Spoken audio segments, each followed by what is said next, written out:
ಕನ್ನಡ ಚಿತ್ರರಂಗಕ್ಕೆ ಸಿಗಲಿದ್ಯಾ ಮತ್ತೊಂದು ಗರಿ. ವರ್ಲ್ಡ್ ವೈಡ್ ಸದ್ದು ಮಾಡಲಿದ್ಯಾ ಸ್ಯಾಂಡಲ್ವುಡ್. ಆಸ್ಕರ್ ರೇಸ್ಗೆ ಎಂಟ್ರಿಯನ್ನ ಕೊಟ್ಟ ಕನ್ನಡದ 2 ಸಿನಿಮಾಗಳು.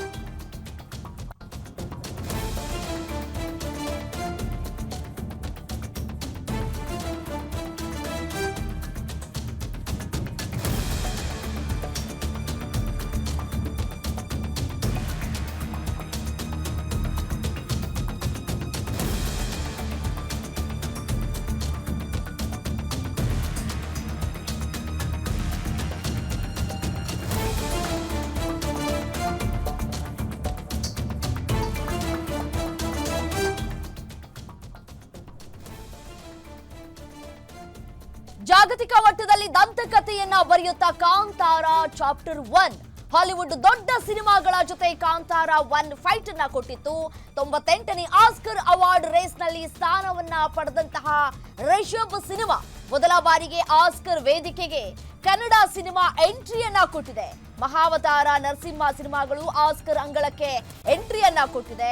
ಹೊಂಬಾಳೆ ಫಿಲ್ಮ್ಸ್ ಆನಿಮೇಟೆಡ್ ಮೂವಿ ಮಹಾವತಾರ ನರಸಿಂಹ ಕೂಡ ಈಗ ಎಂಟ್ರಿಯನ್ನ ಕೊಟ್ಟಿರುವಂತದ್ದು. ಸ್ಯಾಂಡಲ್ವುಡ್ಗೆ ಸಿಗುತ್ತಾ ಮತ್ತೊಂದು ಗರಿ ಅನ್ನುವಂತಹ ಪ್ರಶ್ನೆ ಈಗ ಕಾಡ್ತಾ ಇದೆ. ಜಗತ್ತಿನ ಪ್ರತಿಷ್ಠಿತ ಆಸ್ಕರ್ ರೇಸ್ಗೆ ಅಧಿಕೃತವಾಗಿ ಎಂಟ್ರಿಯನ್ನ ಕೊಟ್ಟಿವೆ ಕನ್ನಡದ 2 ಅತಿ ದೊಡ್ಡ ಚಿತ್ರಗಳು. ರಿಷಬ್ ಶೆಟ್ಟಿ ಅವರ ಕಾಂತಾರ ಚಾಪ್ಟರ್ 1 ಮತ್ತೆ ಹೊಂಬಾಳೆ ಫಿಲ್ಮ್ಸ್ ನ ಮಹಾವತಾರ ನರಸಿಂಹ. ಈ 2 ಸಿನಿಮಾಗಳು ಈಗ ಹಾಲಿವುಡ್ ಮಂದಿಯ ನಿದ್ದೆಯನ್ನ ಗೆಡಿಸಿದೆ ಅಂತ ಹೇಳಿದ್ರು ಕೂಡ ತಪ್ಪಾಗ್ಲಿಕ್ಕಿಲ್ಲ. ಸೊ ಹಾಗಾಗಿ ಈ ಬಾರಿ ಆಸ್ಕರ್ ಅವಾರ್ಡ್ ಸಿಗುತ್ತಾ ಕನ್ನಡಕ್ಕೆ ಅನ್ನುವಂತಹ ಕುತೂಹಲಗಳು ಕೂಡ ಹೆಚ್ಚಾಗ್ತಾ ಇದೆ. ಹಾಲಿವುಡ್ ಮಂದಿಯ ನಿದ್ದೆಯನ್ನ ಗೆಡಿಸಿರೋದಂತೂ ಅದಂತೂ ಸತ್ಯ. RRR ನಂತೆ ಭಾರತಕ್ಕೆ ಆಸ್ಕರ್ ತರುತ್ತಾ ಈ ಸಿನಿಮಾಗಳು ಸಾಕಷ್ಟು ಚರ್ಚೆಯನ್ನ ಕೂಡ ಹುಟ್ಟು ಹಾಕ್ತಾ ಇದೆ. ಈ ಒಂದು ಪ್ರಶ್ನೆ ಆಸ್ಕರ್ ರೇಸ್ಗೆ ಎಂಟ್ರಿಯನ್ನ ಕೊಟ್ಟಿವೆ ಕನ್ನಡದ 2 ಸಿನಿಮಾಗಳು.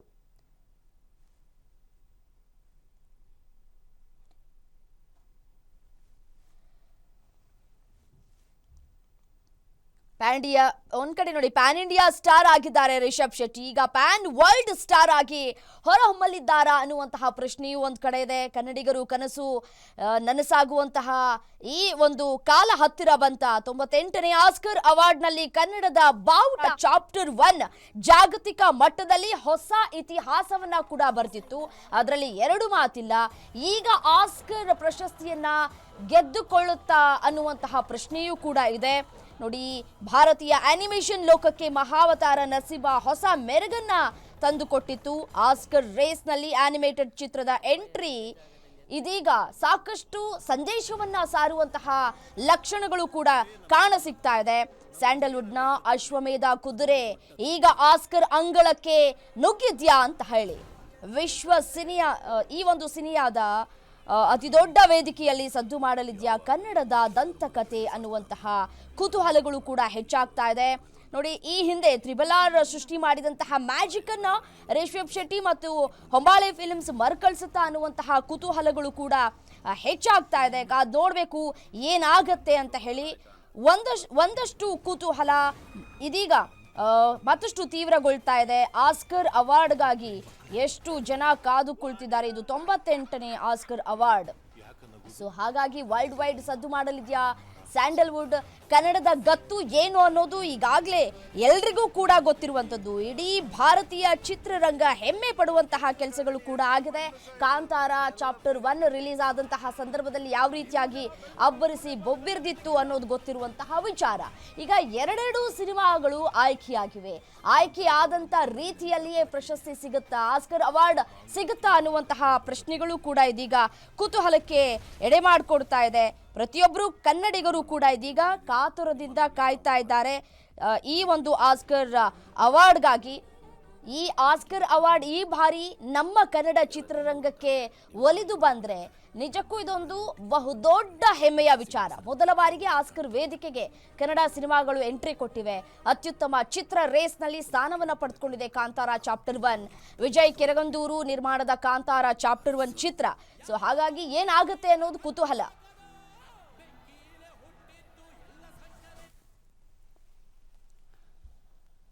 ಇನ್ನು ಇದೇ ವಿಚಾರಕ್ಕೆ ಸಂಬಂಧಪಟ್ಟಂತೆ ಮತ್ತಷ್ಟು ಡೀಟೇಲ್ಸ್ ಕೊಡ್ತಾ ಹೋಗ್ತಾರೆ ಫಿಲ್ಮ್ ಬ್ಯೂರೋ ಹೆಡ್ ಲಕ್ಷ್ಮೀನಾರಾಯಣ್ ದೂರವಾಣಿ ಸಂಪರ್ಕದಲ್ಲಿದ್ದಾರೆ. ಲಕ್ಷ್ಮಿ, ಈ ಹಿಂದೆ RRR ಸಿನಿಮಾ ಇಡೀ ಭಾರತ ಹೆಮ್ಮೆ ಪಡುವಂತೆ ಆಸ್ಕರ್ ಅನ್ನ ತೆಗೆದುಕೊಂಡು ಬಂದಿತ್ತು. ಈಗ ಕನ್ನಡದ ಸಿನಿಮಾಗಳು ಆ ಪಟ್ಟಿಯಲ್ಲಿವೆ.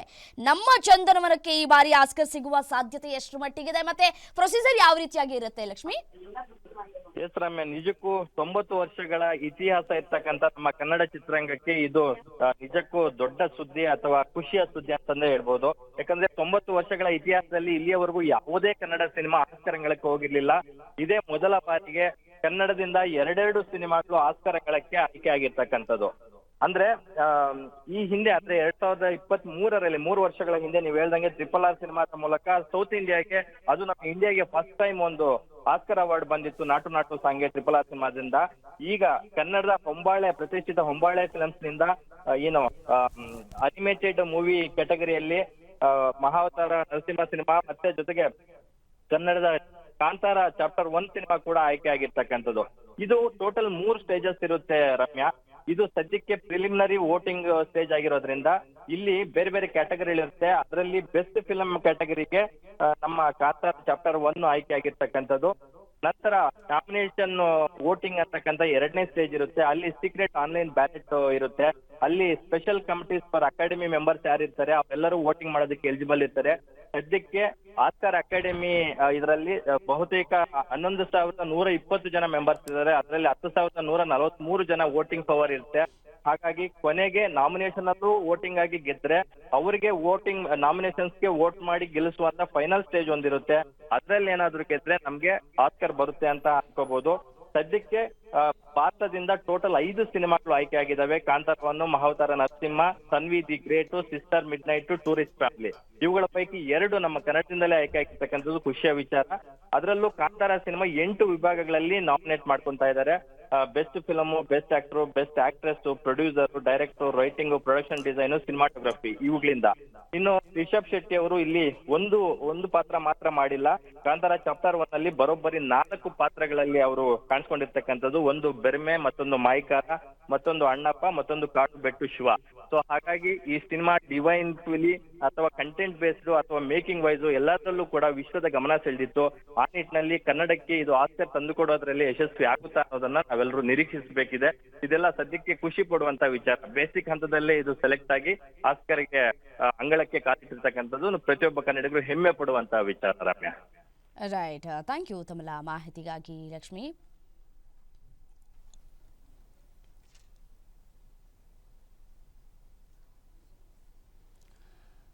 ನೋಡಿ, ಸಾಕಷ್ಟು ಕುತೂಹಲವನ್ನ ಕೂಡ ಕೆರಳಿಸ್ತಾ ಇದೆ. ರಿಷಬ್ ಶೆಟ್ಟಿ ನಟಿಸಿ ನಿರ್ದೇಶಿಸಿರುವಂತಹ ಕಾಂತಾರ ಚಾಪ್ಟರ್ 1 ಈಗ ಜಾಗತಿಕ ಮಟ್ಟದಲ್ಲಿ ದಂತಕಥೆಯನ್ನ ಬರೆಯೋದಕ್ಕೆ ಸಜ್ಜಾಗಿದೆ. ಕಳೆದ ಬಾರಿ ಕಾಂತಾರ ಸಿನಿಮಾ ಬಾಕ್ಸ್ ಆಫೀಸ್ ನಲ್ಲಿ ಯಾವ ರೀತಿಯಾಗಿ ಧೂಳೆಬ್ಬಿಸಿತ್ತು ಅನ್ನೋದು ಗೊತ್ತಿರುವಂತಹ ವಿಚಾರ. ಈಗ ಅದರ ಪ್ರೀಕ್ವೆಲ್ ಆಗಿರುವಂತಹ ಕಾಂತಾರ ಚಾಪ್ಟರ್ 1 ಹಾಲಿವುಡ್ ನ ದೊಡ್ಡ ಬಜೆಟ್ ಸಿನಿಮಾಗಳ ಜೊತೆ ನೇರ ಪೈಪೋಟಿಗೆ ಇಳಿದಿದೆ. ರಿಷಬ್ ಶೆಟ್ಟಿ ಅವರ ಅಭಿನಯ ಮತ್ತು ಮೇಕಿಂಗ್ ಶೈಲಿ ಆಸ್ಕರ್ ಜೂರಿಗಳನ್ನ ಸೆಳೆಯೋದ್ರಲ್ಲಿ ಯಾವುದೇ ರೀತಿಯ ಅನುಮಾನಗಳು ಇಲ್ಲ ಅಂತ ಹೇಳಿದ್ರು ಕೂಡ ತಪ್ಪಾಗ್ಲಿಕ್ಕಿಲ್ಲ. ಹೊಂಬಾಳೆ ಫಿಲ್ಮ್ಸ್ ನಿರ್ಮಾಣದ ಮತ್ತೊಂದು ಸಾಹಸ ಮಹಾವತಾರ ನರಸಿಂಹ ಭಾರತೀಯ ಪುರಾಣದ ಕಥೆಯನ್ನ ಆನಿಮೇಷನ್ ರೂಪದಲ್ಲಿ ಅತ್ಯಾಧುನಿಕ ತಂತ್ರಜ್ಞಾನವನ್ನ ಬಳಕೆ ಮಾಡಿಕೊಂಡು ತೆರೆಗೆ ತಂದಿರುವಂತಹ ಈ ಸಿನಿಮಾ ಕೂಡ ಆಸ್ಕರ್ ರೇಸ್ನಲ್ಲಿದೆ. ಇದು ಕನ್ನಡದ ಮೊದಲ ಆನಿಮೇಷನ್ ಸಿನಿಮಾ. ಸೊ ಹಾಗಾಗಿ ಆಸ್ಕರ್ ವೇದಿಕೆಗೆ ಲಗ್ಗೆ ಇಟ್ಟಿರೋದು ಕೂಡ ಬಹಳ ವಿಶೇಷತೆಯಿಂದ ಕೂಡಿದೆ. ಹೊಂಬಾಳೆ ಫಿಲ್ಮ್ಸ್ ಹ್ಯಾಟ್ರಿಕ್ ಸಾಧನೆಯನ್ನ ಕೂಡ ಮಾಡ್ತಾ ಇದೆ ಅಂತ ಹೇಳಿದ್ರು ತಪ್ಪಾಗ್ಲಿಕ್ಕಿಲ್ಲ. ಒಂದೇ ನಿರ್ಮಾಣ ಸಂಸ್ಥೆಯ 2 ಸಿನಿಮಾಗಳು ಆಸ್ಕರ್ನಂತಹ ಉನ್ನತ ವೇದಿಕೆಯಲ್ಲಿ ಸ್ಥಾನ ಪಡೆದಿರೋದು ನಮ್ಮ ಕನ್ನಡಿಗರಿಗೆ ಹೆಮ್ಮೆ ಪಡುವಂತಹ, ಖುಷಿ ಪಡುವಂತಹ ವಿಚಾರ.